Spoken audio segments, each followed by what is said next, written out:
So let me introduce our final speaker for today. He is a writer, he is a book signer inside the activity studio just over there. He hails from Pinner, he's a broadcaster, and he is Professor of Children's Literature at Goldsmiths University of London. Please welcome patron of the William Heath Robinson Museum, Michael Rosen. Thank you very much. That's very kind of you. Thank you.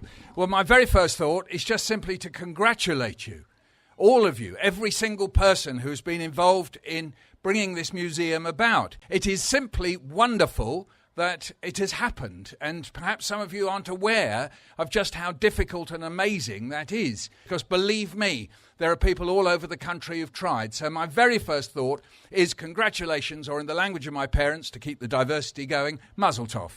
There you go. So perhaps one more applause for all the people involved. A fantastic congratulations. Wonderful, wonderful. My connection with this, as you heard, I was brought up in Pinner, 6A Love Lane. Do go to the shrine of 6A Love Lane. That's, in fact, just for 2 years, I was at 30A Bridge Street as well. I mean, life can't get more interesting than that, can it?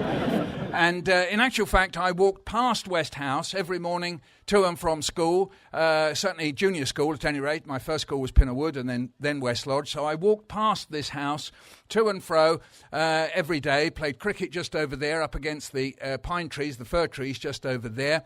And on Tuesday nights, my mother did Scottish dancing in here. And my father had to cook for us. My mother said, make sure he doesn't cook you. And this is a Jewish dish called matzah brai, which you make with matzahs, the Passover bread, egg and fat of some kind or another. And Mum always said, don't let him cook you that because it's too greasy. So Mum would go out the door and my dad would say, OK, boys, let's have matzah brai. We ate it, we cleaned it up. He said, don't tell your mother. Mother would come back from the Scottish dancing, as all Jewish mothers do, came back from the Scottish dancing and said, what did your father cook you?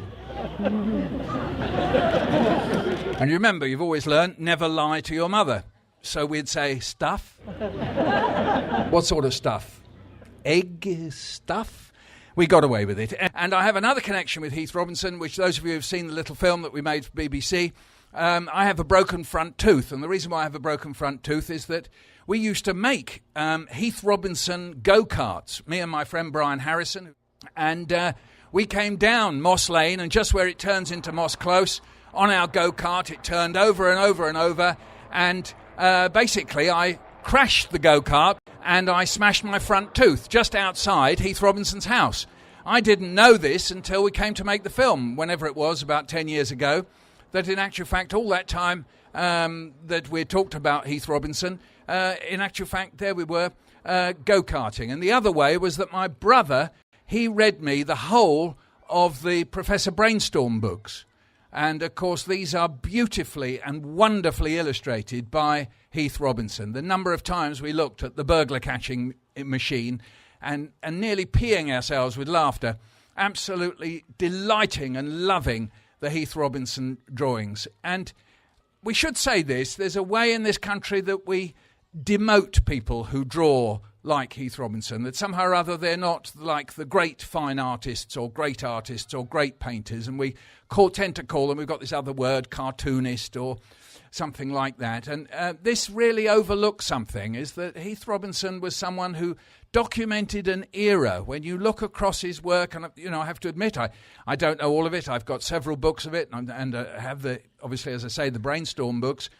But he really did document an era. He showed how people were living. He showed the mentality of people by gently poking fun at it. He has a lovely mockery towards modernism, but at the same time enjoying it with the architecture and the way people lived.